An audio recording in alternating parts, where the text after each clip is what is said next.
Hi there, welcome back to Mr. Moneyphone.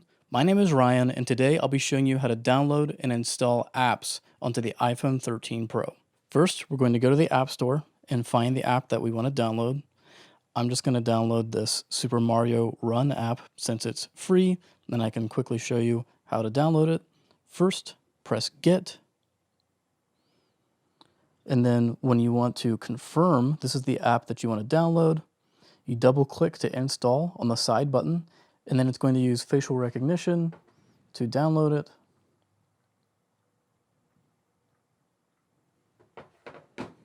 And now that I've used Face ID to confirm my identity, it automatically downloads the app since it's free. And now you can see that it has downloaded on the nearest available area on my home screen.